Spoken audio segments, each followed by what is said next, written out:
किसी भी कोने में रहने वाला सनातन धर्म का उपासक इस आरती के बिना अपनी प्रार्थना अधूरी समझता है।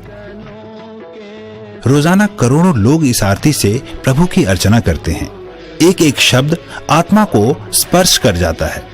लेकिन क्या आप जानते हैं कि इस आरती के रचयिता कौन थे? बड़ी विडंबना है कि करोड़ों लोगों द्वारा सस्वर पाठ की जाने वाली आरती के रचयिता के बारे में लोगों को जानकारी ही नहीं है। ओम जय जगदीश हरे।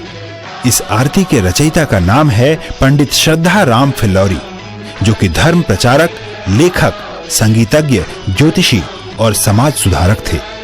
इस विश्व प्रसिद्ध आरती की रचना उन्होंने सन 1870 में की थी। सिर्फ रचना ही नहीं, धुन भी उन्होंने ही तैयार की थी।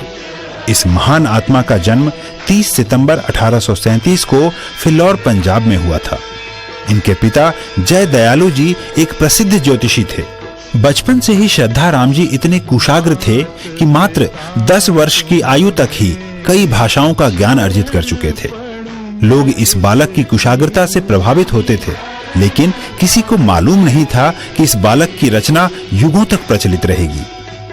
अद्वितीय लेखक पंडित फिल्लौरी को सर्वप्रथम हिंदी उपन्यास भाग्यवती लिखने का श्रेय भी जाता है। उन्होंने बाइबल का भी आंशिक अनुवाद गुरुमुखी में किया था। उन्होंने महाराजा रंजीत सिंह के शासनकाल पर आधारित पुस्तक सिक्खा दे राज दी विधियां का लेखन भी किया। इसके अतिरिक्त पंजाबी बातचीत, सत्य धर्म मुक्तावली, शतोपदेश, सत्यामृत प्रवाह और सलय प्रवाह नामक पुस्तकों का लेखन भी किया। वह समाज सुधारक भी थे। जाति पाति के बंधन को न मानने वाले पंडित जी ने मेहताब कौर से शादी की थी, जो कि सिख परिवार से संबंधित थी। वह बाल विवाह, लड़के लड़की में भेदभाव, नवजात कन्याओं की हत्या जैसी कुरीतियों के विरोधी थे। उन्होंने स्त्रियों को समान अधिकार दिलवाने और उनके शिक्षा का समर्थन एवं प्रचार भी किया। पंडित श्रद्धाराम फिल्लौरी 1857 के प्रथम स्वतंत्रता संग्राम से प्रभावित होकर लोगों को एकत्रित करके देशभक्ति की गाथाएं सुनाते थे।